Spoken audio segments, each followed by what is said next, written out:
sani YouTube channel na ho zo se na bonum chi bai tu nya hin Olympic hi le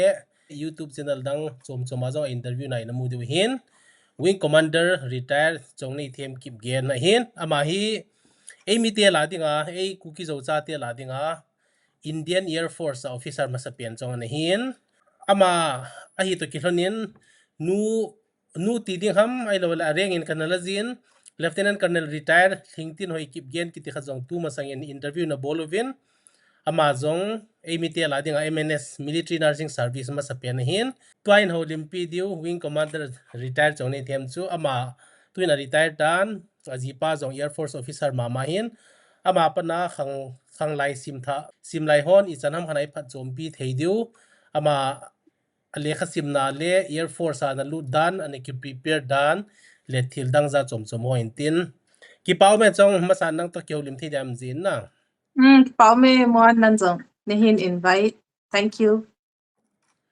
nasmat thenin ke jong kap the thunin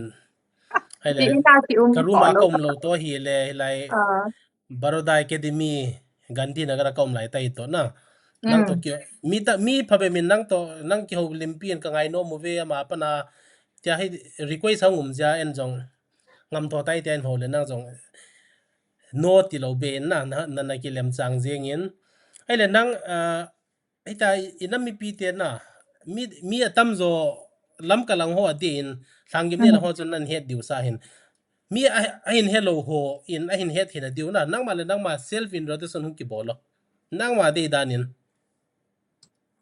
ai le self introduction to sequence in panleng na kane wa panin hin saying getting ai wanga chu detail base as kan say loading but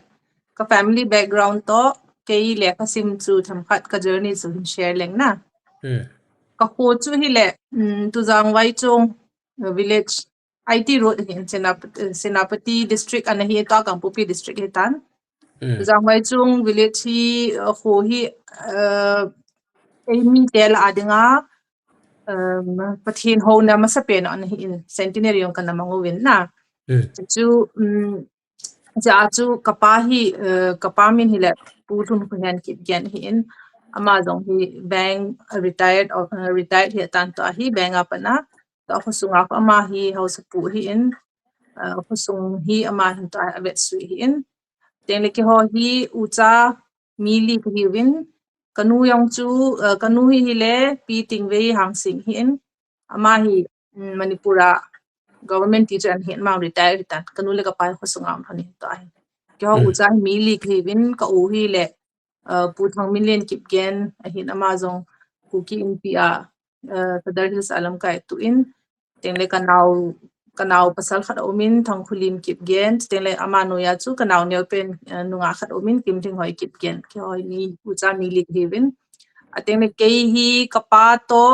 kanyau la apna hi kapa hi benga na tong hi za chu transfer ana chi na skin khazui le in kapa to hi Kendriya Vidyalaya school kana kain class 10 jile Kendriya Vidyalaya lamphila apna chu kana metric kana chain jiteng 12 song apna kana chain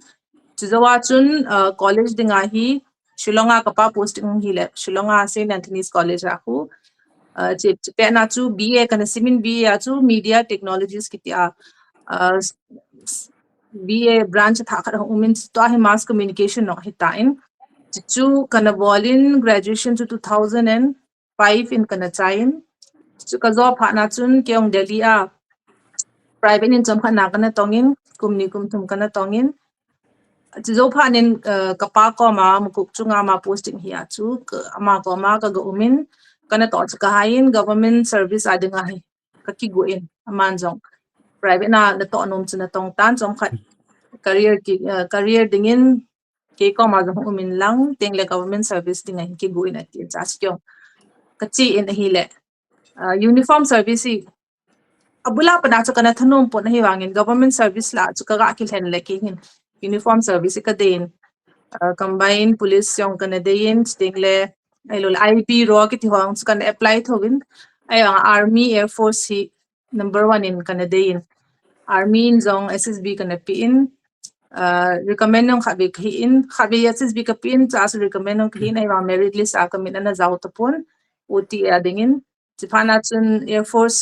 hi apply kinin hile ground duty administration branch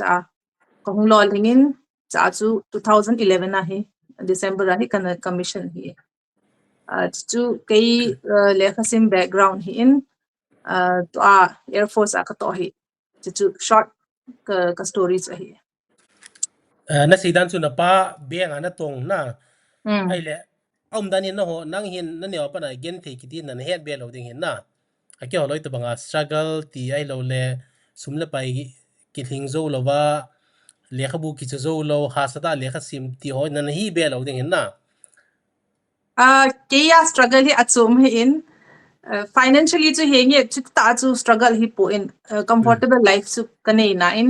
ahi wangin kanu chu manipura na tong hi za chun kapa to hi amani hi ana khom pun na ke class 7 ke hi apana hin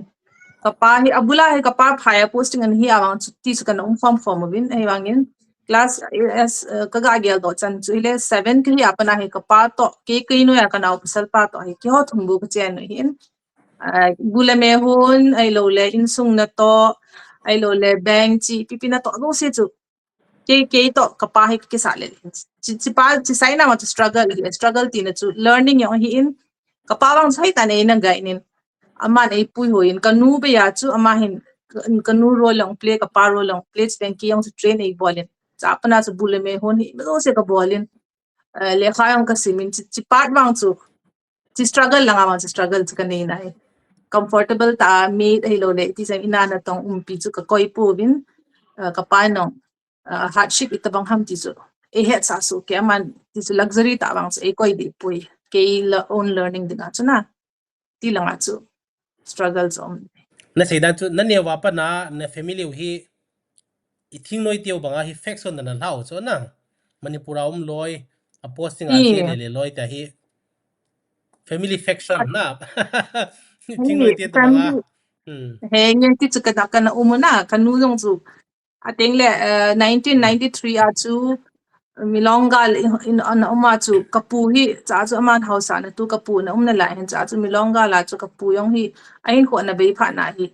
kapi chang se a khosunga di pha na chu kapan jong kanu chu ina dinga chu mani ki ge thana na cha chu kapi le kanu hin khosunga thona ateng le kapa hin ko chu abil zip zina every month ji ating le khosung administrations apo tha ji used to travel a lot mount chu ama career ong chu nup ta smooth tang a bol de poi bolan te ani ni chu apo le ja amounts an gim thowin ai anga amidst that hono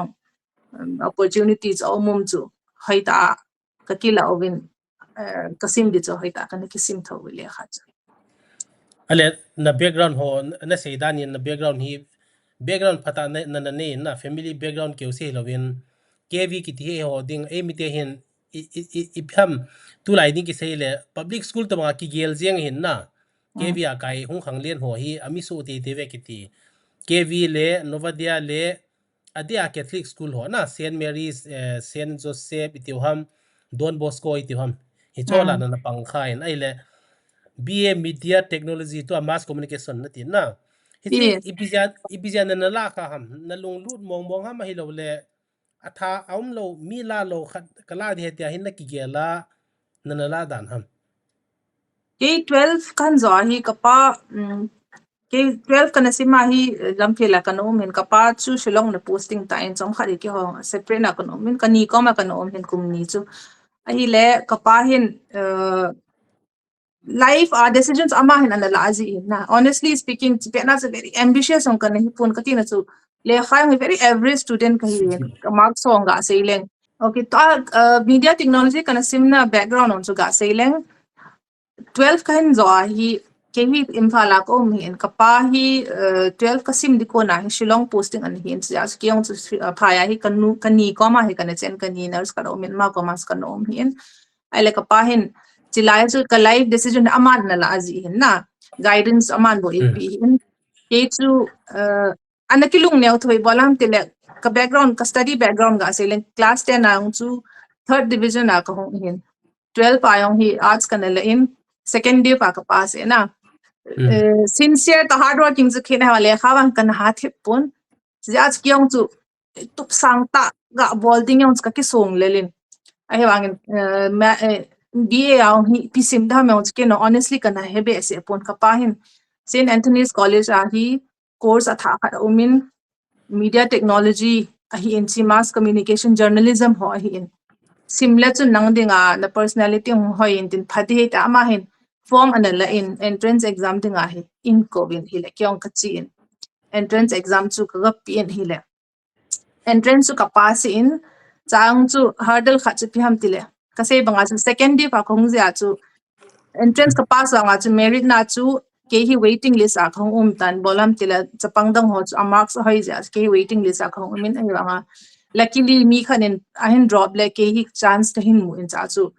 ka hin sim da in ka choose na reason nong chu ke decision hi pon ka pa in simin ati ja chu ke nong kana sim hi in ka sim yong chu ke ding a pha chumin bola ham tile ta media print media ta electronic media filmmaking zo si chu combine course hi in chi pe na ding a tha yong hi in asum yong cha lut thoi hi wang ka pa hin ka pel di ka media dei ja cha choose ke nong kana zui ai le nang hi na line to ki tu che ti ding ham na graduation a zong media lang na line na hi le in langa zong program lien ta ho compare na pangjin na YouTube a zong khale ni kana fe khain nang ma gel danin nang ma head dolin na hoi lai program lien nang ma mail chi dolin na hoi lai na pan kham ese compare or anything na compare hi khat ve wang chawang ku na kana pang kha in kang pu pi a akum hi 2000 exact year chu ka heta po in cha hi first session na ke to kaloi pa mi no ka heta he compare ka bol pi pounds first session na ke ni compare ka pang thanin and chawang chu ke ding in stage len ta hi in ke to say ho ai lo le ti say dam stage a thu ga si ho chu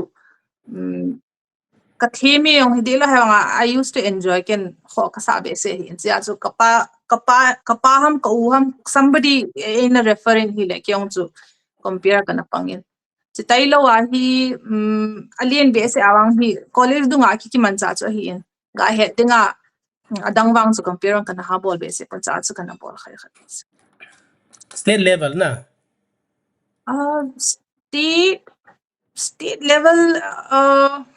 कहते ही बस district level ही लेके लो state ही लो पीछे district level सिलाई तो state ना जो इम्फाल आ वो मुझे है ना district izat level tabang nan pewan सुम सुम कहे ऐ मु कमु लो बा ikipe ngai lo ha thanks for coming ti dana ang ki ko remember sort mo mong tan na kalim lui hoyong chao min kaga be le kan gel do in otherwise na sei ja khen gel don kisumi la ta sort mo mong tai to ai che kan do na hin na public appearance public speaking khadi pa poi mo hin na khaban na ngai ta chawang ku district level chani jong le district level chawang ku festival ki man na compare khana hong pang thei ti chu anoya program chom jo an pangkha do le chun dai ga hong ki heng lo hil ding hin na adang hoi lai college ti lo wa village level ti ding ham area level ti ding ham nai lo le thangim ni area ana ibi pen na ki pi kham adang hi ka exposure kan saving chu hi le to college ka sim zowa Delhi apat ka hung do ham ka chi ma sang ham khana hi kum thumi ham khat break ka ki le break ti chu khusunga hi school ma hen ki ho na school khat ka nei bin cha hi ka pa hen teaching hi cham khat bolin 18 college ka cha ya hi teaching dinga hi ama sei chu tham tile teaching I bola hi le na to holding ang teaching hi phape na because you are continuously studying the personality developing in cham khat khusunga umin lang hoit in teaching bolin sumyang kasan sa thi 18 cha cha kyong khusunga yong chu full time ana kyum khalo hi ne wa pana sutia hungdo bo hi in hoit in kaga if I'm not wrong kumni hamang hoit in oza kana pangin ki ho khusunga chu high school kharuma hi junior high school na class 8 ge hi ta hi ke hindi yong kan he ja hindi yong kahilin English ting anyaw lang chule any subject kahilen alien lang chu hile social studies ho tingle hindi wang chu kan ha hil English ki tho kahilen class 8 chan gi chu kan sim sa en chi pe na chu ke main role chu pham tile school a chu nearby army officers ho hello le army came up and me visit hong ho interaction ho as ke cha chu kan ha li ni bol ham tile hindi yong kan he en teng le sei banga chu mi to ga kyo ho chu ken it was not that much difficult just ken his as a role kan ha play in Teachers Day celebration ho dong ayong di kan la in sapang ho ga hilham alol amo ho dance hilham amo to ang dance kan na ball forming kalimlu yo ka ga bele I did a lot of performances school level ang teacher ki wang student ho tong so performing kana ballin hindi lam ho kana ballin ating le any visit khusunga major ho koi athanga officer ho hung ting na chun ga ki building thu ga saying hello le ga greeting ho ske kana pangji in kom sunga chun na tio apana chu it adds on to my personality ga gyal dinga chu a thingla ngai pi bol ha le khasim zo a bola ham yong mi no ti mai thei pe nang khai vele gyal ong mai thai wanga chu I took it as a interesting part of my life chang so bola enjoy kana bolin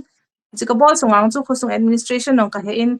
tengle nunga gol hang ho in kai no ho ang kana kemang cha en choir ho ang kana zawin khosunga hi kenong mi to khang ke in I enjoyed that 2 years of my time in the village cha kuna ong chu ka preparation ka exam pi na hong chu it helped me la panang sa exam kana pi yong kana chi yong a umin pp exam ha mons ka a lot of point but I used to appear exam from there it's one part of my life ale to khosung life nan sei chu hita khosung ati char na hung pan na khosung mi te to nong ki vob nong ki hal hi cha pana chu dong ban hin nei pan ham ai lo le chi ma sa pana jong anom sai tam dong ma chu ten dong ma kitile very it is a serious star relationships and he de point he wa class 10 ho 12 ho hi lai chun iloi le golin nei ja chu he nge khatle ni in a hin zo la le I also have a boyfriend tina dinga it's kind of not so nine but it was not a serious this thing dong ma ga ne akiza cha in ima chang chu ima cha interaction on base pon nim se nga chu hi ko sunga wang chu tia ka involve wang koi ma wang chu ka ki bo pi that level la ka ki bo pi wang koi ma pon loi le golin wang ka ki ha wo min tingai pi wang chu not at that stage chi zo to na sei chu pasal ho na tholel pen cho nang yen dong ma ka ni nai tia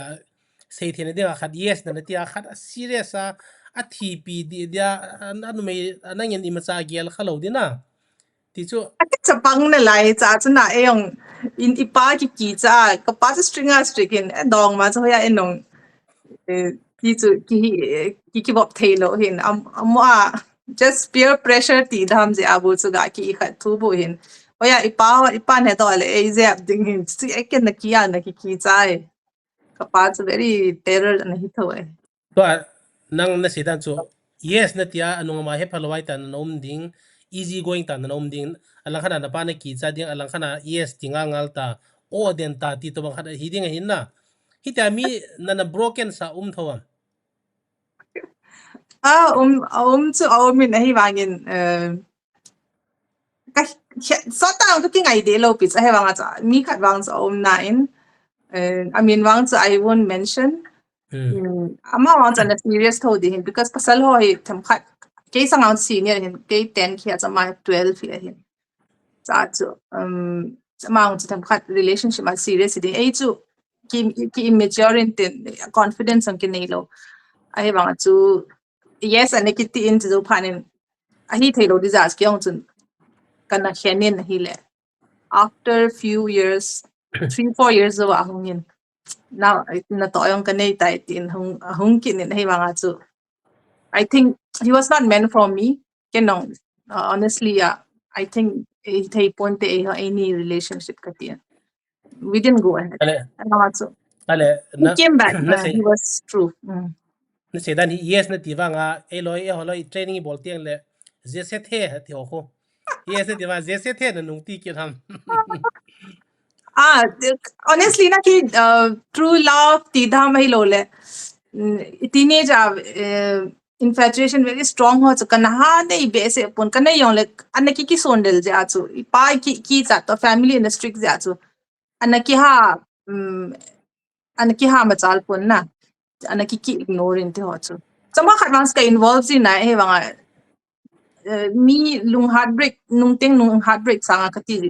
kachen vazi tat till the time I didn't get a job. Ale tua hita khoswan honguma teacher an hong pan kona hicha echi teacher an pan to kilhona jong service chom ho exam na denga lekha na sim thawam na aban le chi teacher na pan pen chun ito ichana nen ki thopian he nam to private teacher atong ho amao til kho thena dingin Private teacher who noise de pona I ho in yeah very newa ki gele henna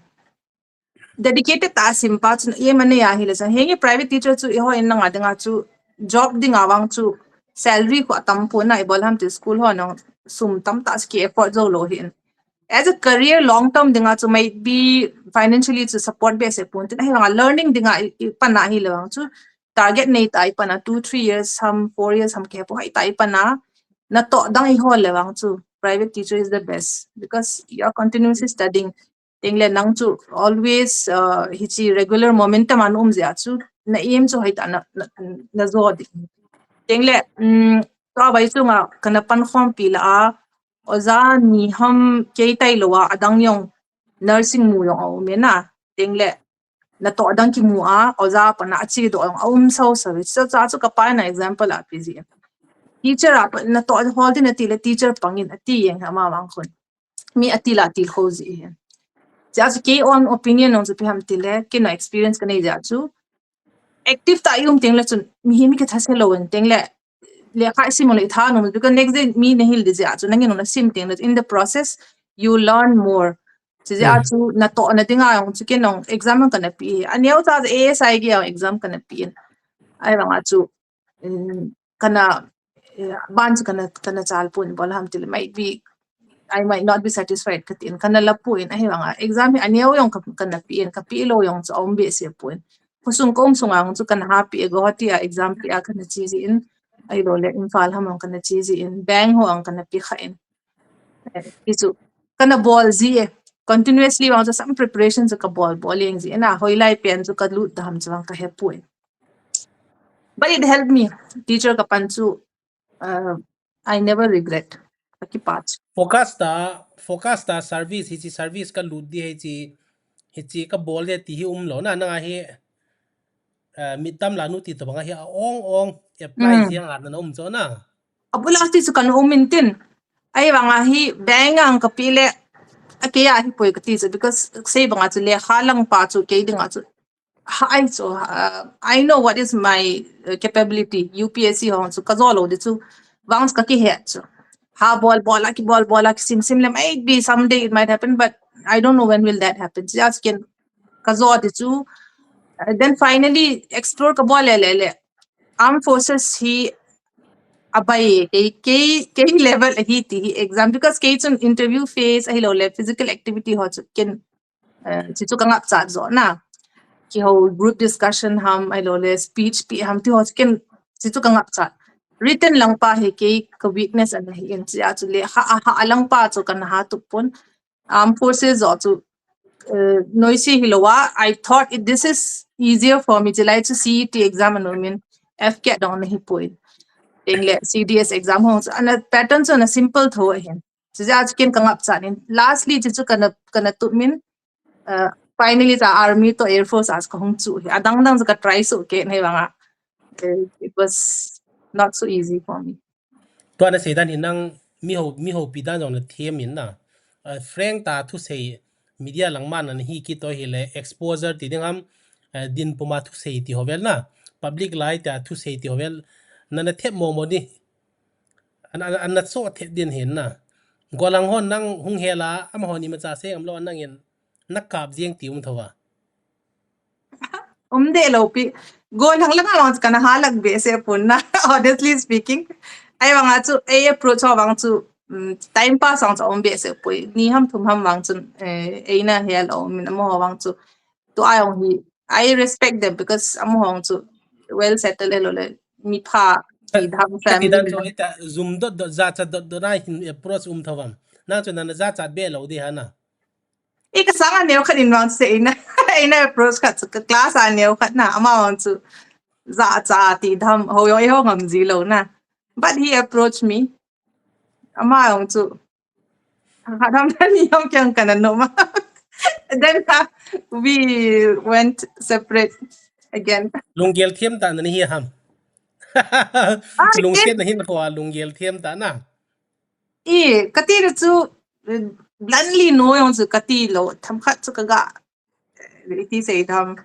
chom khat chu time kaga pi ji tho ai wang a chu me time yong chu ka ha waste lo bolam ti some future lo wa so ta long sort pita mi kha ga commit de ngos ka bon ji point he wa yes initially tham khat okay he thin na so yes kan ti ji ne wa I know ki ma to wang he future he poi ka ti teng na wang chu ka hen ji in mo nang gel mai the ne he wang chu that was my Ahindan na vet pilot ji ham. immature ka sa to sa pang okay sa aku mo of course class ang neo hintin amo cha chu college ka ma chu I think he was in class 12 or something Ai chilaya so chu ai pi kho dam ai mila dom jela na khat. Oh my teacher nang bo ka ngai pe ne ti han na. A teacher pe tong ki ngai thei ti me ven. de teacher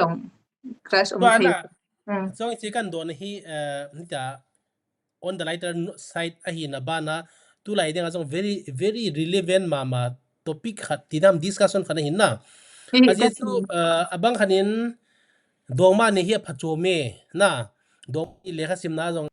motivate a bo du da ti khano min na another school of thought chu ni pcm tel hi chi dongma ne hin lekha sima suboye lolhinna dal tu hi ti khano min na nang zong to kan do le na high school apana dongma na yes na ti kha je se the hung hi kha ti hovel na hi chon experience apanin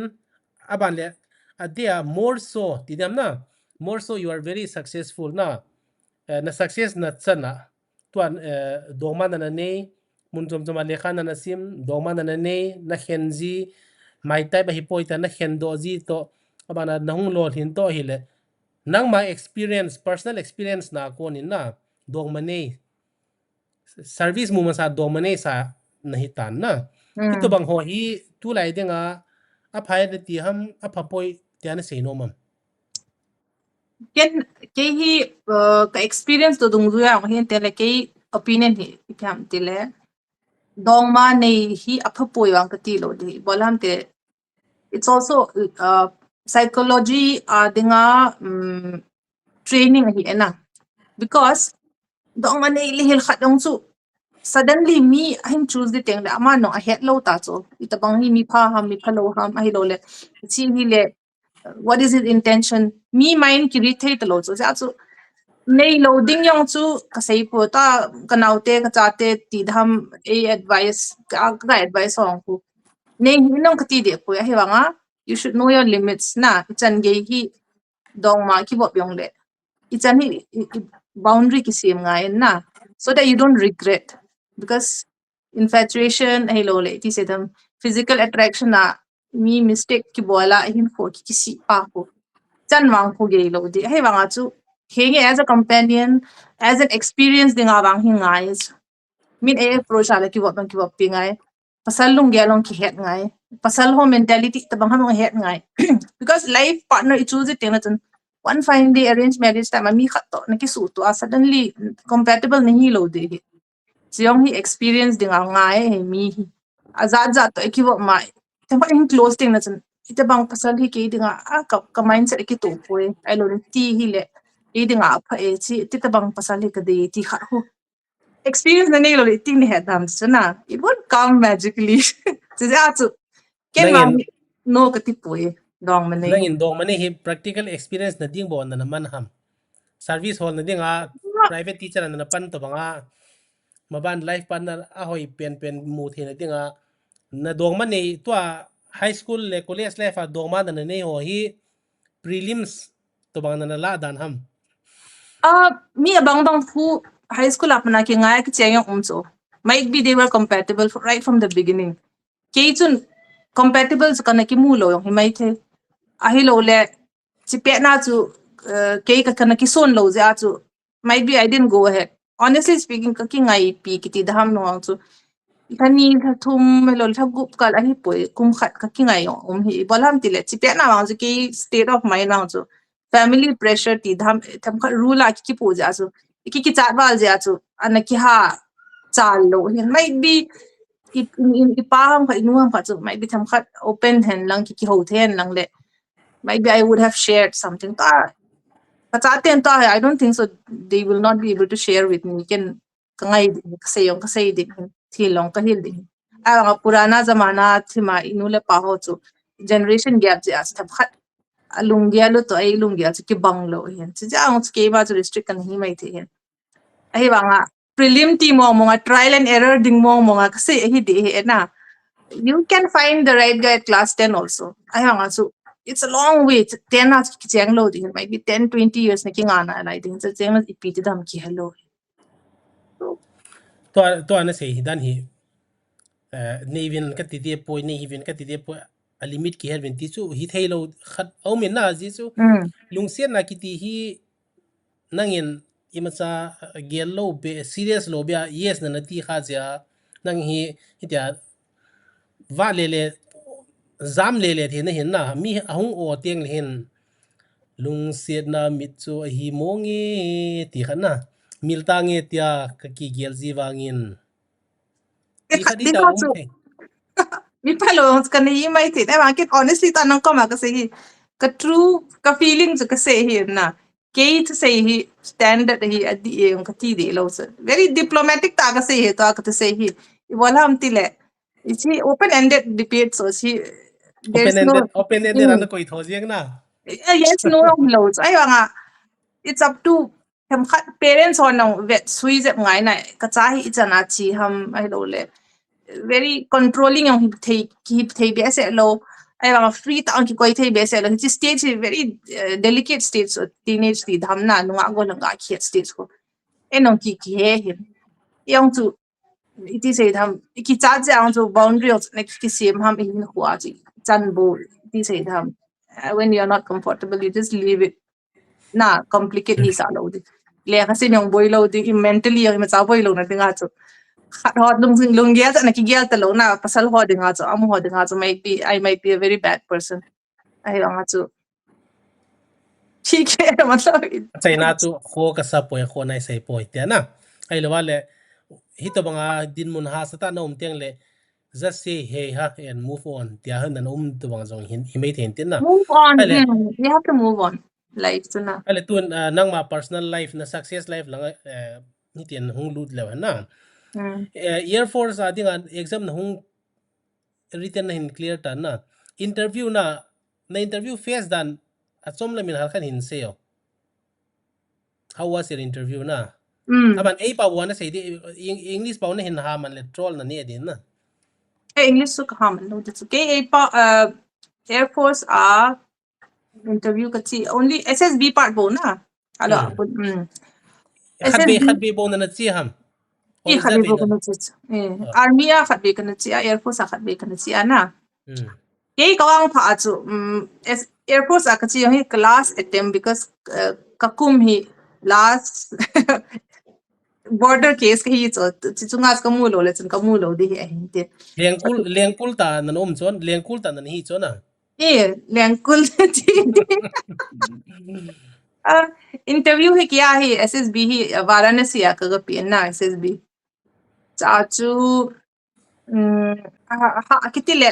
screening because army kana page achu experience so khabe so kana nei dan te me coaching on kana la hin na ken coaching ni ve kana la hin army ka chi achu Chandigarh Minerva Academy a coaching kana chin ni som ham ka go omin zo phanin achu khong success lo phan merit na khong zaw lo phan achun air force ka apply ki na chu kapahin coaching zaw ki nen atien Delhi Abalno Academy of coaching ka chi ki ni ve ka chi every time preparation rounds you can come miss out lo na casual ta ka chi lo very serious kamu te ne dinga he ke hi sincere ta ho ka chi ji hi I think la ki go na thei chana ka ki go ka pa nang fully ai support ne sumle pa i le hi ja chu ke idea wang chu ka screening chi ale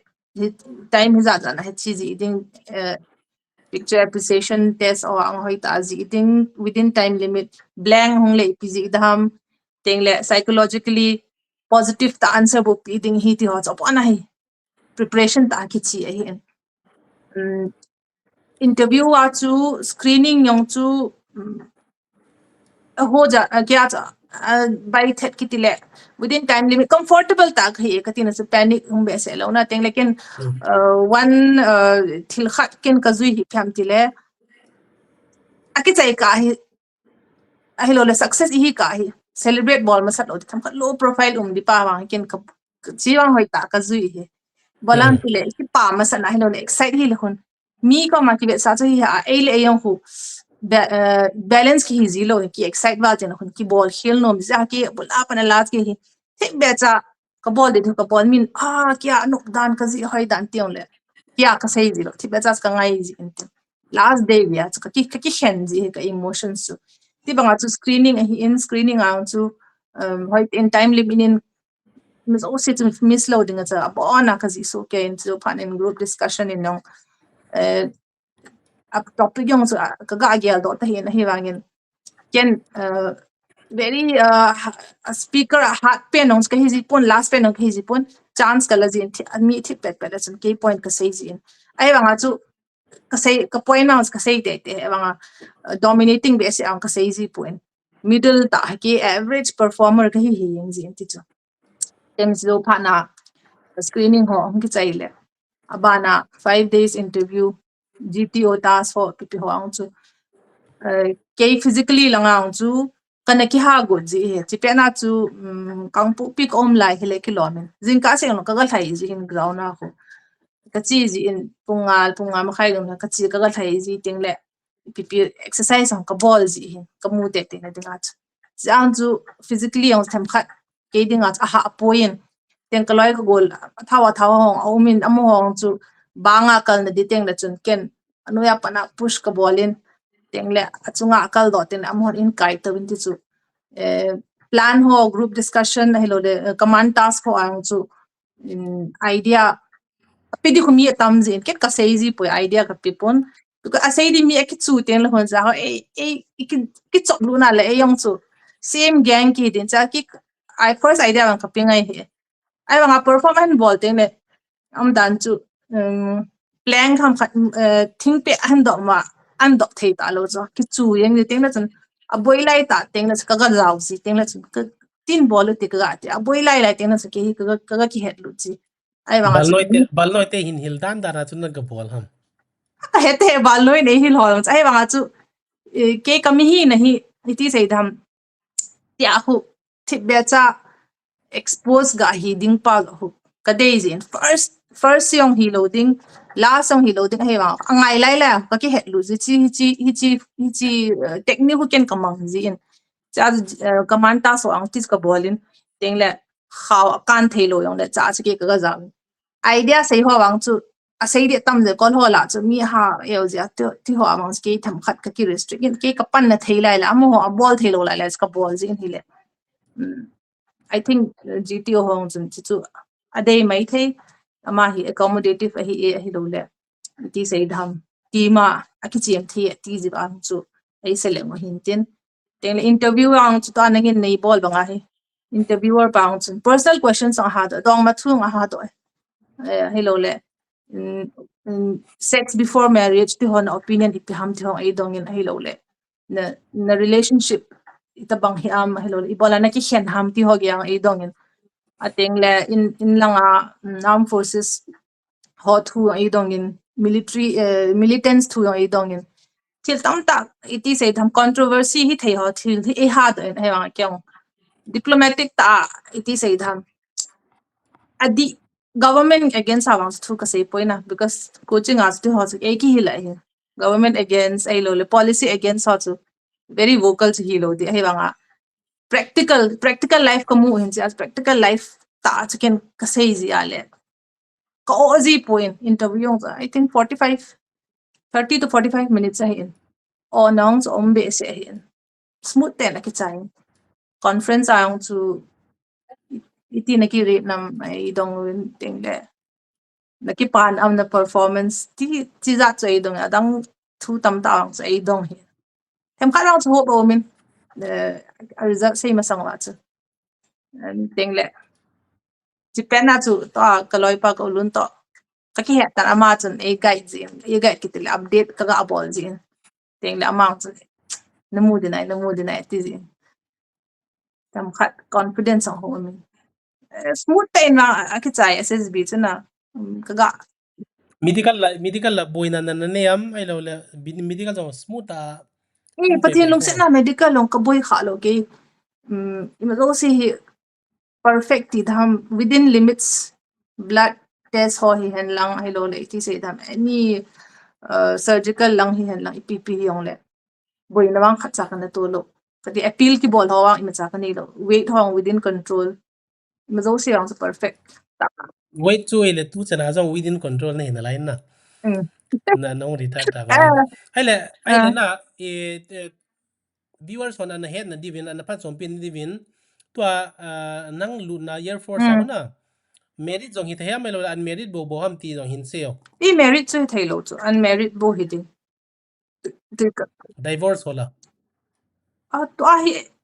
to quality qualification criteria to latest if ham so ka ga bet ngai din divorce wang chu ka he hi be lai chi te wang so kana gel do hi bet phat ngai de je wang so I won't comment to hi ai wanga ale unmarried hi chan hong nong lo hin tai na nong lo thina final result hong ki phona chana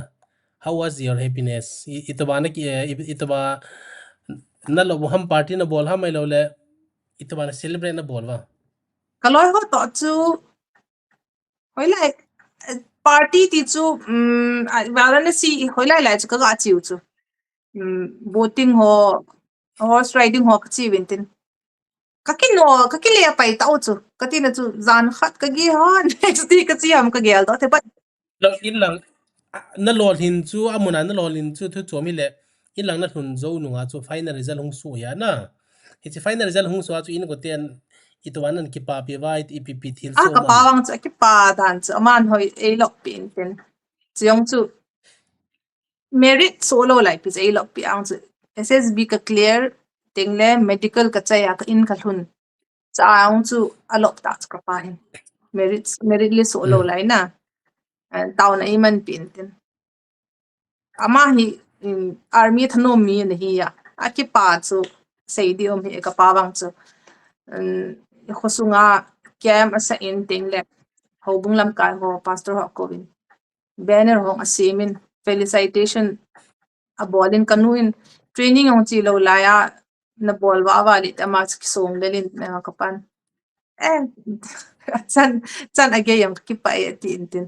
amu tho de training ong chi tho de tin aman ma hoi ta e celebrate pi ka pa chan khosunga ale in zo nan sei nan pha jap na mi da honan hello du ken kan mat jap na ulun na to na husband to na jipa chu nang officer ni hiya ma hi officer ani nai lo na airman an hin alain ale ichi interview na chi masang na interview na ga chi masang thai zat kumizat masang na ki ngai panu tam ama hi 2011 na commission ka hi in 2000 I think 8 ham ma hi kaki mu to dan first time a hi first army ssb ka chi a hi kaki mu to dan delhi a hi ka mu ama chi airman hita na cha cho cha chu corporal hi na delhi a posting cho cha chi kyang chandigarh a coaching dinga ha ka si na dinga hi delhi a hall ka boss ka u thang millions ama hi jnu ana kai hin ama ko ma ka thun hostel a na ama zan na gi dinga chu ama ho ko ma ka chi le boys hostel a ki ge thelo de chu girls hostel a to a hai pia ka loi khat min ning nei them ki gen ki ti khat min ama chu chi pe na ske ni loi ki than lo le ka u pa hin ama chu ama hostel a chu gi dinga chu anang gun ai le to ka loi nu the them chu to hi to ka ulun hi ka loi pa he ama ni hi ana ki bol cha than na ama ni ai le the them chu interview na chi bangal refer I love Chida. Aman introduce so Air Force Army na tong khat ki na kip gen ho mama him you should meet him at the ama hi hongai chu ji enwa chu ni la ala nga hongin tin ka ki first time ki mu to lan chu le army interview army SSB masang lang pe ta first time ka chia ta ki mu to lan le ama ong hin SSB an pi izing hi za chu thanom wal jing amy officer dang yong chu nu me dang chu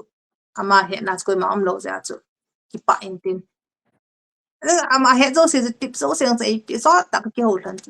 chi ni chu ama lo thing lo chi bola tips nan pi thiong as a service to seniors la ja chu experience ane ya Air Force ita bang ai chu le pura as a civilian ima cha ki hello chu Air Force ke chu na bola chu Air Force chu Air Force army wang chu hinge non tech UTA hi jas ki he Air Force in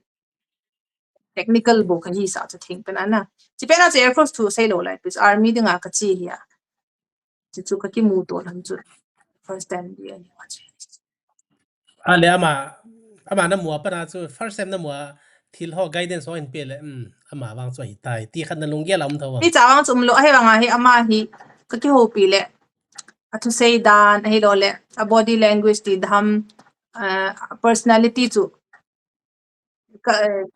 mai tai first time awang chu love at first sight bang hi lo pi awang as a friend as a colleague ding chu ki bo pi the hi ama hi thu yong hi e ti akona e ga le chule chemistry tham khat match chu uma ke ni chu ki ho the lan chu it thought some common theme na ja chu friendship yong chu ki goal cha abana chu number ki action ki ho wai chu tel ama ang chu e chu pura civilian ki ja chu tham khat e ga le a het ai sei pi le no o ti chu ham ki ti SSB chi ho sama chan chi jing hi ja chu Bhopala army SSB ka chi first time ka chi ang chu chawang ama kapa tai lo chu ama chu ki ho ji kapa chu le update ka pi je awang chu military lang thu update pi ho den chu ka lun chu ka ga sei pi ji phone ka bo ji le ma ki pa ta cha chu no nang ni ki ngai lon ta na ki ngai lo lai chawang chu ka ki ngai lon ni pha cho ta zo bo ki ngai lon chu ma ta af kum khat zo ham kum khat le ke ai ba Air Force interview SSB interview na pass masangi ta chu na chi first time ki mo army interview ana ai le cha chu army interview chu merit imzo si medical long ki chai ta bona ki chai phana chu ke ni yong chu ke yong chu ai tai ka ti ai no ta ka ta na aban CDS aban on next application next form so ki ta chang ka apply lo ta chu ka confident walin ten hi le ka apply ta lo hi le merit na la ka min hung zau ta lo ka tin chu vacancy lo me ki ti ta al abana chu le ka overage ta the army is second attempt hi thelo ta so one attempt ka miss ki ta na ka over confident ki chu kan apply lo phana chu aban hi thei ta lo cha chu ka ki ho chikala ha ke ni everyday ka ki ho lan ta chu lai so phone ng smartphone hi lo a ha color phone Samsung a pa an chu na chat ki bol thei ko cha chu kan ki chat ji thanin tin aman jong ai le army kyo lo Air Force on apply thei chu la an tin ken Air Force su technical bo hilo ham na engineer ho bo hilo ham lo le pilot bo hilo ham ka tele ai pu admin no o admin ne apply thei ama nei sei pi khana chu chang chu application form on my I think how 1 week ham bo uma tele kilom cha chu kino ka download na form chu ka thot le cha chu form chu exam ding a chu Guwahati le kilom ka ga pi chu CET exam CET he chilai chu ka ga pi jong chu aman munzo se aksei chu aman ai sei pi la ka het lo de ka ti chu hi Air Force a khong lo de aman sei ja chu ka form ka apply le chi phana chu exam khong pass le SSB ka chi ki le second time ka ki mu to ki than de liya cha chu same place ka ga ki JNU mama ka ga ki ka ki Delhi a chile Balno Academy ka join le SS coaching dinga Delhi a chunga chu ka so je na ni som ham ko so je daily ki ho cha chu ki ho pa na ki ngai do ale nang na mi pi chi viewers hona ha head belo de hinda ni lon wa hi Air Force officer ni hi win na service sunga munzo sian khom tho ham or nanu le na pa to banga faction na chiwa ke ni bang ka bang han pa cha ka ki chen na pa na posting hi thum ya athuma he kom form ale nang Lolhinzo naga training na hichi zo kumiza zo ba na loi pa hin officer hin ji do ham ama hin 2021 na anji to ke 2011 acha kumzat ki khi ham met sa na har jeb di hin kum som ki khel ale kumsom de ki khel hon di chu Air Force culture bang ka ha head be pon kyo army ading chu unthinkable ti di hamna army chela officer chu officer wal ten azaban chu zawan wal Air Force ko ile officer lo jong hi ita ki ha respect lo ki la hi de pon tin hi banga a level khat to banga naum win na en mun kumsom lang na ki khieno hi ale min na colleagues te hon ipiphan an seji tholo wa ke ni a hi kawang phatlon chu phiam tile chilanga wang hi ke ni ka mature hon ni ki tile Air Force military cantonment sunga chu le ichen khoma lesun boy chu na he own quarter ichen khoma lesun midang rus te kichen khom boy ti chu koi ma cha chan hunga hing su boy che de la some uncomfortableness them kha chu umji hi na cha ke ni yong chun civila kana chen ji phan cho red ak na first posting to Bangalore chu quarter umdi lo hin waiting sawa na kum kha cheng waiting hin cha ke ni NAC kila society ak chen han na chile 1 tenure cha ki chai ta which is one next tenure yong chu Vatsar Gujarat na ka posting in ama ang cha posting in chayang chu accommodation arrangement pa ma ki bol han ki ni yong because life chu a personal life so ki value hin asunga chen na ipp ho so ki ha ngai cha kho lo hin na cha chu pa ma chu ke ni no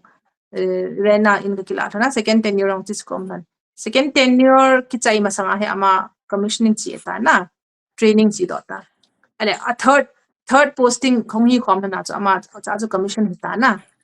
chu third ama first posting after becoming officer to ke ya ka ki chen zo lan third posting chile co-located khai ke than na cha kom khom than chu zo wa ai le tua nang hi Air Force a ipilang line chen nan hi a naloi pa hi officer hi masa ipilai lang ni hi ham ama hi medical assistant na hi chu medical okay medical tile medical line as hi na ama ke hi le administration branch a fighter controlling administration hi branch sub branch thobum ki na hin na kha chu air traffic controller hin kha chu fighter controller hin kha chu pure administration ti ho thum las ke hi fighter controlling sub branch ka chan he chi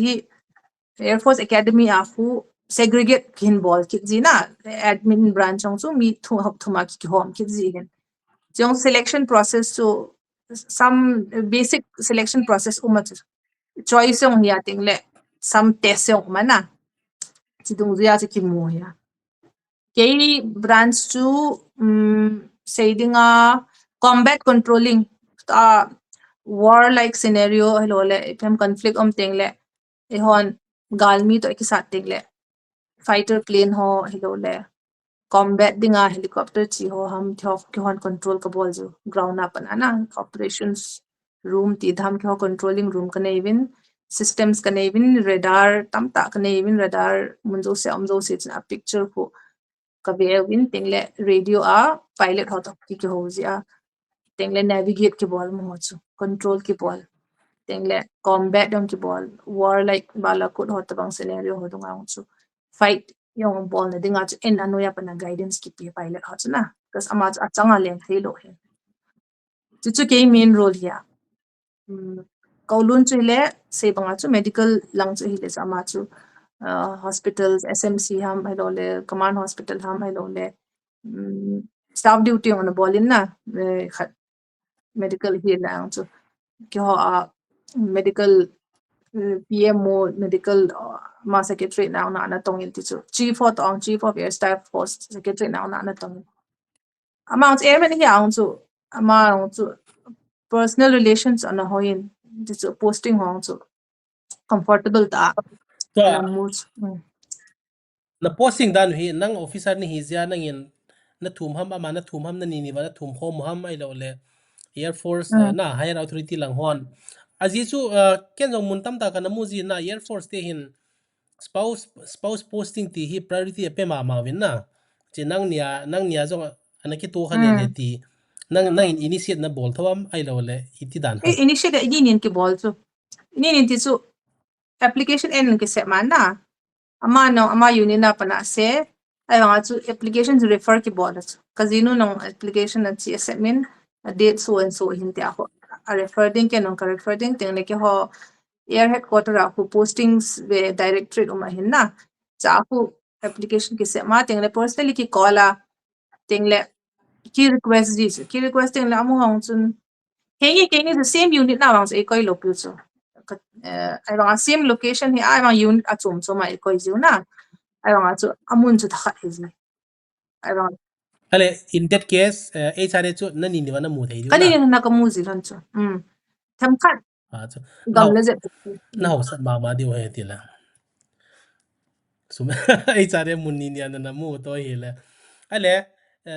tu hin naulun commission ahung hi zo wa na ama hi ipi branch a lunam ta ama branch hi education branch education chu hele ta anything related to promotion exams ho hum hilole airman training hum hilole PRO duty ho na tene education related ho chu ta he ama main branch chu hi ta na tidinga chu MA nga ya chu ma no service abol so nga chu lekha na continue in B.Ed and abolin MA English and abolin ti ho sana bol je ang ama dinga chu phachoma ta education branch amu ale to hi to na nga hi fighter control lang hin na ken loi ho ka ki het pi ho ATC air traffic control lang ho kana he khet pi om khazin ama ho hi post retirement na to civil airlines na airport la dunga jong tin service amu thevin nanga hi service as hilowa after service civil applicability thawam Diving awang hi umlo pi chu civil course khat wang bol ngai chu ATC hong kun civil course khat bol kit jiu na ta wang chu all experience umaya basic controlling ki bang yong le a language ki khel ta chu na radio terminology ho khel ding ting le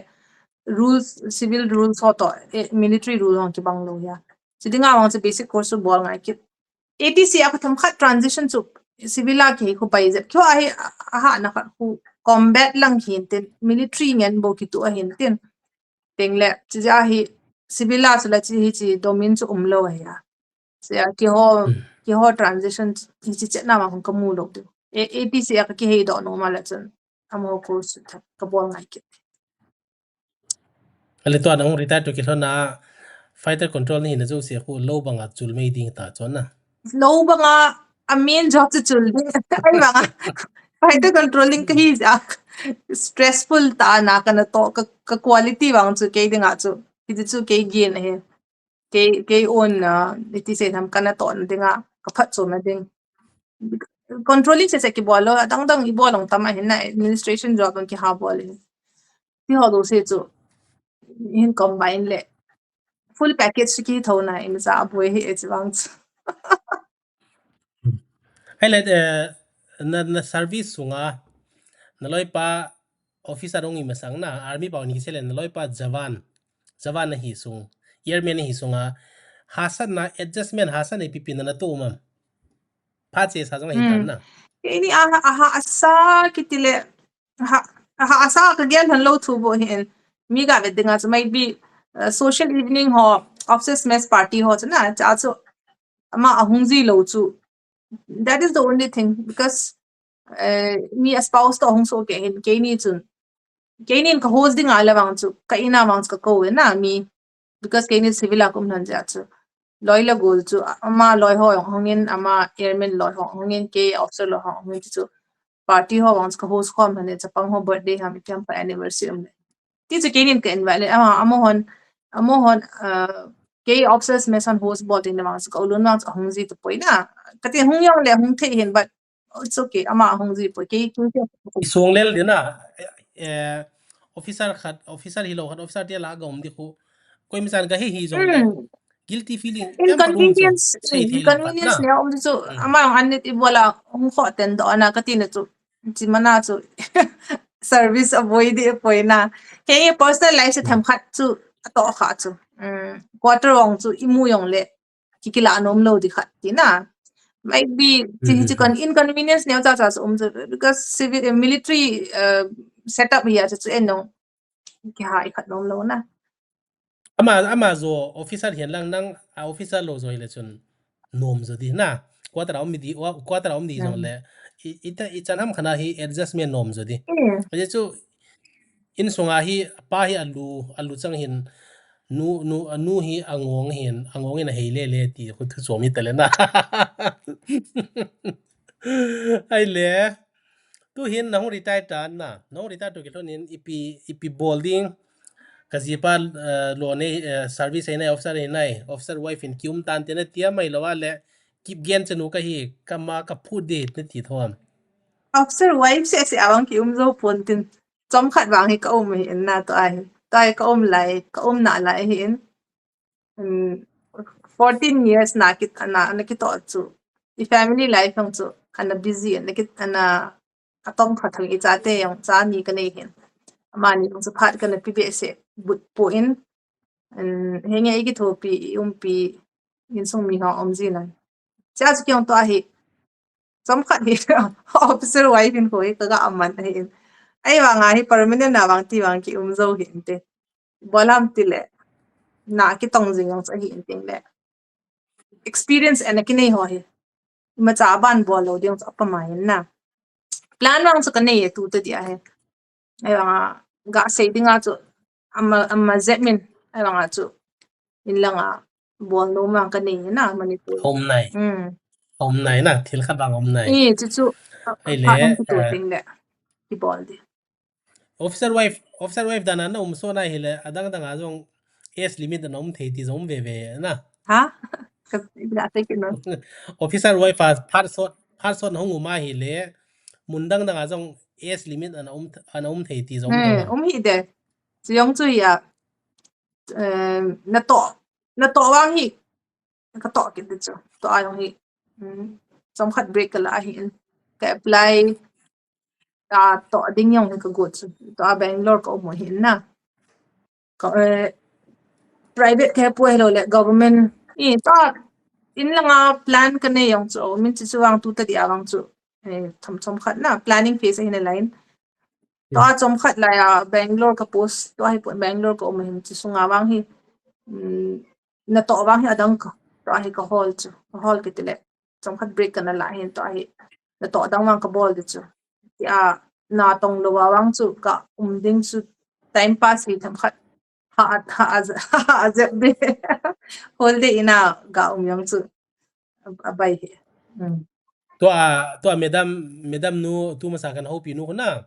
lieutenant colonel LinkedIn hoi kip gen ama to bangin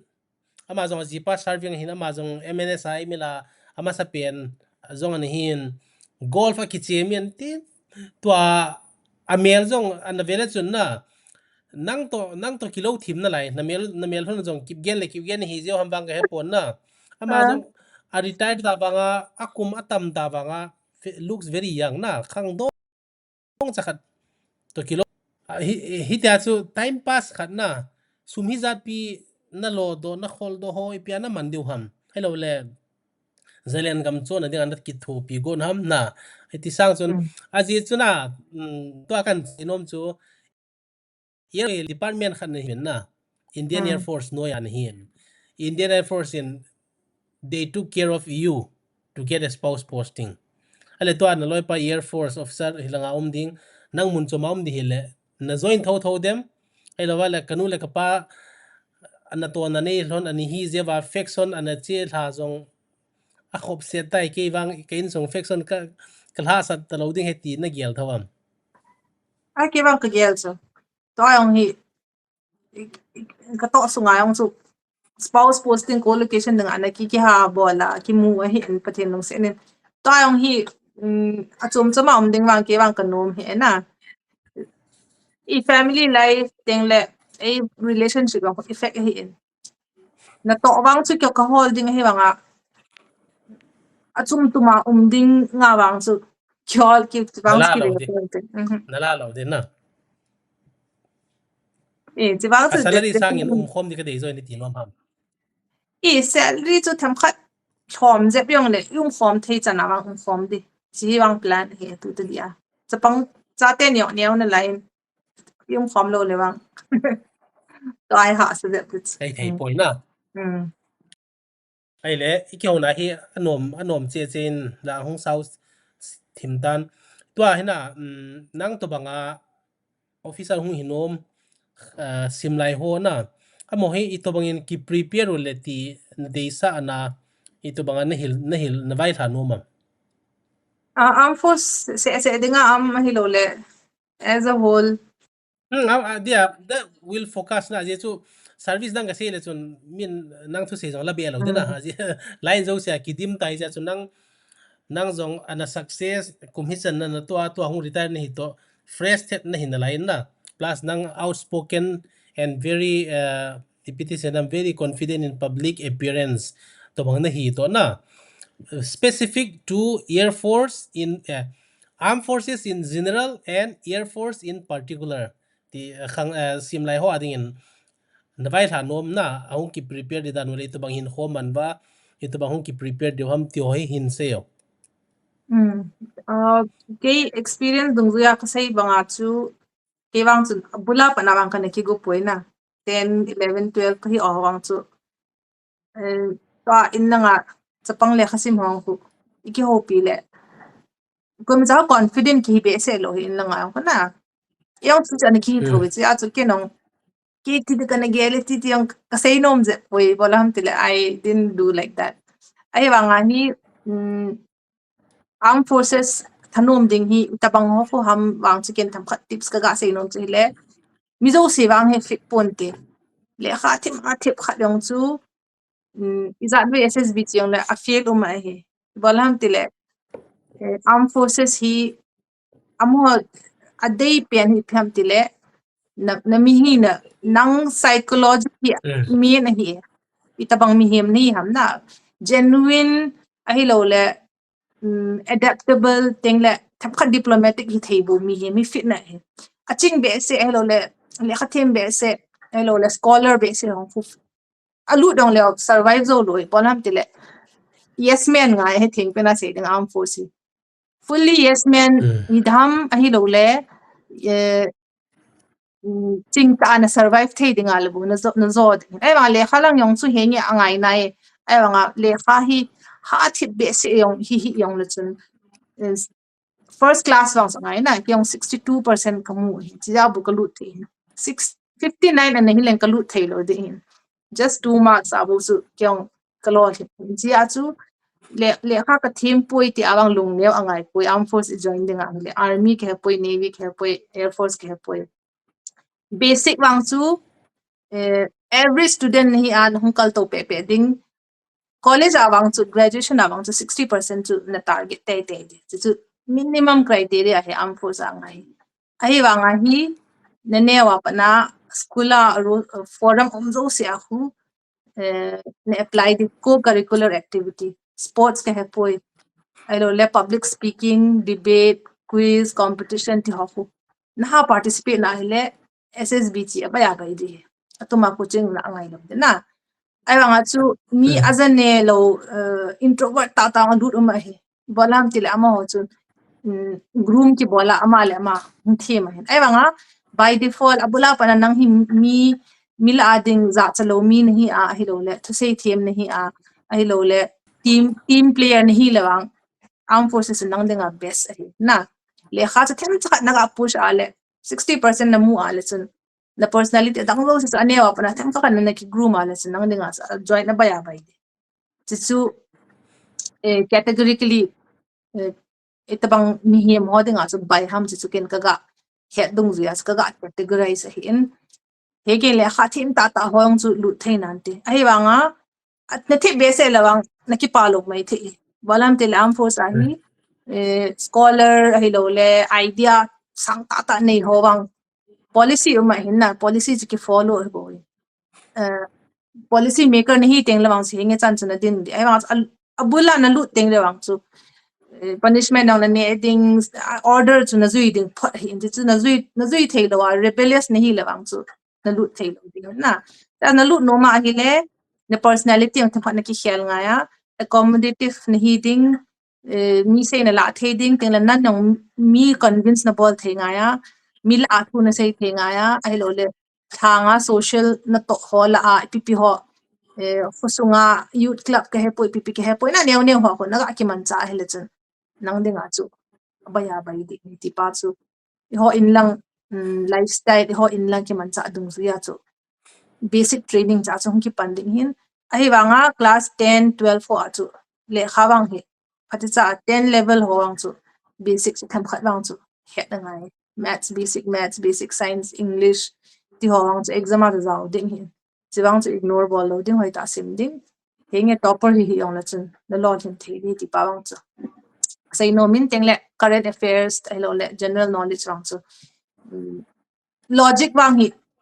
logic ta abu ne ki man cha de chi pa wang hi basic guidelines khang tha ho dinga chu ka say pi no hi na say banga me to say hi ila loading zong le ala ding to banga yes ti ngai te na I chong mi hi la chun na ita hi na say banga mi le kha thiam ta ta ke bo ka hi ke amo sang yen ka jing zo ka thiam zo ti ho de ngai uniform service ha sa hin na ai le nang tua na family life ho pp ho na min na hin ot chan ma diu hin na loi pa zong na ji pa zong air force officer serving in a line nang zong aim na family life hita nom ta ti ding in sung na to zen family faction an la zong le na na pa to nom ten hong khang to win de khan in simin hita nang seidan nang na thu seidan himin anamat thi ma din anane thi ma ding ti chu till life tampi na experience in na ke bang chu hele ba ka chai kuma ma result final year result so nai lawa combined defense service kana ji do life ho kana man kha lo college life bo na nangin teacher ni jong na pangin dong ma tam tang na nei le in tin in ko na mangin hi chota ta dong hina mi adinga ipiti seidam mi lungel na het hen ring tam taw min na ipiha si to na khana na kisay to banga khat pa hin kong lol hin tiang le ka testimony ka sei thin ding ta rekso tol le tol pa pa kiti ho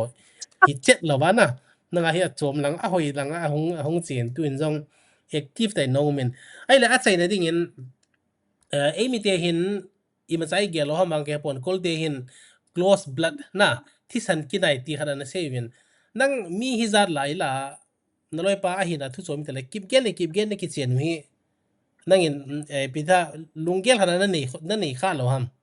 thi sana kinai tia chuna gel ho mai lo le kip gen sunga jong a chom chomi tin sap sa om nai tia na gel ham aje chu chi kol lang ho kol te hin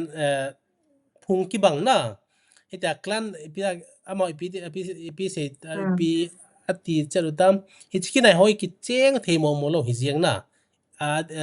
e san te bang sagi ki bang chu ki pum chen the lo ya nang ka hindo na chu nang bo ne ka tinai lo emi so tam dan na a phung ki bang a ki cheng tamen ipya nang ngai dan as a educated officer ja ha hi poi chen ti the lo yu na ai ka he chu abula ke kong ki ngai ron kitile abula kong ki bo zo lo na hi phat we wang kanu la ka pawang ka do chu phung langa he na kip gen le kip gen na hi ichana ikinai wa mang ka do chu bolam tile ama no ei he la ei zo la zo phat ke ni officially ka ki ngai ron pha na chu jam khat relationship on jong serious ya chu ki chen ding lang on ki gel ja chu kanu le ka pawang ka do kha chu ka do le ka pa in relation langa wang chu ki ki nai poi ti na kip gen hi wang chu kip gen su nga yong fu adang da ki jikna song lo go lu sim kil tam ta ma hin ti ho wang cha a chom chi ki hi tho na blood ta snai cha chi hi lo kipgen nga jat aman aboy poeti na kain katetsun ai chako self justification ana gial lo ham hina self justification walan tri anni za dong ti thein ke kapi chu kapa anu chu ama hu kipgen lang golu ta hin na golu di ja chu golu zo se ko hapu ka ti hin ale ka loy pa hang golu hin ale ka naw pa chun ale na zi pa hapu ni ti ta la i tin tin atene kapi chu ama dinga anni hi ya abula chu ale ken happy ka tin ama no happy ti le kapi chu ama apho iti na pi ki lo bin na ni ki zo ti le taw ka khat bang hi comedy yang ga hi zi tho relation na iko khat chu khela ta chu direct nga ki blood related lo nga chu tham khat chu sau manipura kana laya chu kare mo pau na ka regimental medical officer pau ka doctor pau hi nisya all mga don ji cho ale amana don ja ka sio pau jong a don dinga de na ale ka sio pau chu dam mo jin tin doctor what tu ni piti dam te sar pek ni bo don ni ma sa te ponte anop dan na don sa ji hot banga chu hi on the lighter note I say na koi ma chan anangai ma hi ben lang thil hi eta say ding la say lo ding khen ka lawa frank to frank ngam tu nga ma ki ho hi jengin ai le I chai na ding in last concluding remark ti to bangin na it's a viewer I kyo na ngai la ho ade in sang gimne lang le gimne lo lang ho ading en thu vai la na se no mom le hin seo ho igamu hi ingai lu ben ke ong manipur chang hen lang ai lo le khan to na ding na ki bol hen lang ta ga bet ji le meghalai ko ga bet le shillong ka na kai hin amo ku in hoi ta ki sa win state na tong win mundang a chi ji win agamu ku anu ma no na ko ji the na hin ti banga ku eong si pai lai ki man ja sa every kum thum si lai ki chon in thil hoi ki choyong le mun khana ki koi lo na ki pule le asi balong tama hin settle ki hi thei lo hin anu na khanong chom na hi banga hi nomad bang ha ki wa le ti banga se in lang manipur yong hi ga be na le settle ki hen lang ki khang to hen lang pipina institution ho hen lang chi hu kinong ka dei in mizo sen idei dio ka hen chi balak se hal tile to ahi situation hi aho ahi delicate hen amang le ka he poina koi za le nam phungyong cha ga phadang kating ki boi pi hi atam ji pi ham a reason che dong chu I khoi long le aha hin political long zawin im o si thil he tampi ta ama hin pi sang he thei po in lang chi da hi chi peace lo na sunga hi life hi move on ang bol ngai na chapang le khasim mo asim de te ngai hin challenge wang hi chi da hi kin ka sei nom pen hi le hengi in langa pana munda nga sim mi zo sila sim zo yong sa ki po in ama in langa sim thei cha ho no gun chu tan sim leo hen amilo di bang koi ma ka he pui ka ti na chu henge mi za khat la mi ni ham chu thing thang apa na doctor hi ho mi na ni pa si a government college amu yo ho mi ka he ko ho yo ho mi bol mo yong sa hi pui si a chu a line hi hoi ta hi guidance sa ngai na I ho amu ho ka sei de pu cha pang ho thi mo hi pui ho yong ki yong kala samin guidance career counseling ham to anangin na say ya iki ho banga hi thengpe na sei dinga ka service ka bol songa hi inna nga manipur dinga ka gam dinga ka tu hi a thome kyong oi mo the ka hi na ima cha ka contribution ombe poi awareness pi na dinga hi jiza jong ka puna in awareness ang kapina manangin hin te male ka ki pai this ka to say tham khat be min a phat chom pi a hele in ai na ka chi zo poi ai ra nang platform ma ka ga se thiang kyong ka ki pa in chi bol bang le khasim lang wang ignore wang bol po te ka tinom na husunga class 10 gi o ma hong na gun chu ta ka yo tin isim diu bol diu hi le khasim 10 ka zo le ki chai tai wang ti pu te 12 ka zo la ki chai tai ti pu te abani pi ham na izo a hi le 12 zo wa yong government na to 12 level lang tampi o mi class 12 pass a dinga o mi zi mo hi poi ating le graduate level la umi in nga college umi a own capacity in izo khama inule pan a support but khama wa gun chu ta pang le hana ti na cha cha pang ho bo i ha pan le bang e ki thopi ding mi ding sponsor bol ding yo khusunga nagun chu ale ko ham pat officer khar ham bai le sum nei khat businessman khar nan mu ale asi chapang hi le kha thi me ka sponsor de anti de chi ja wang hi le kha sim lang pa wang hi gun chu ta pang ho ti ti ta hi pang ho ka ti nomin disturbance atami no in lang chu no ago thang ki ngai ki wo ti casual life atami he wang school kai sa pang wang hi gun chu ten time pass en lang kai po ti ti pa wang hi ka ti nomin ating le a approach thai thu a dong nom hong hengi personally yang chu a he hon in do thai ai lo ti twang for ma yang le ke nong abana yang ki ha bon in ka ting ceremony no nahin ko na le career counseling hong guide ichi ting yang le in langa na ka bol the kyong ka bol no min school bang ki chi hen na ti chapang hoi face to face in ki ho pi yang ti hong aban ba na in bol din yang ka ga se le ki pau me to na tu sei hi ken jong ke lungge lam ta jong hi na ke hi ilang ka che te la mun khalle ni kana visit zin ai jol thang gi ne lang hi ka pha khanai pon na lampia ki zot pa ti lawen ka ga khulai leng khanai pon mel he jong ka nei pon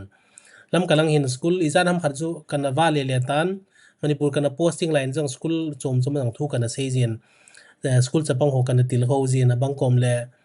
khopum thanga kanom lai di te bain class ho bang ka gala zin na chim thoi nan ta hi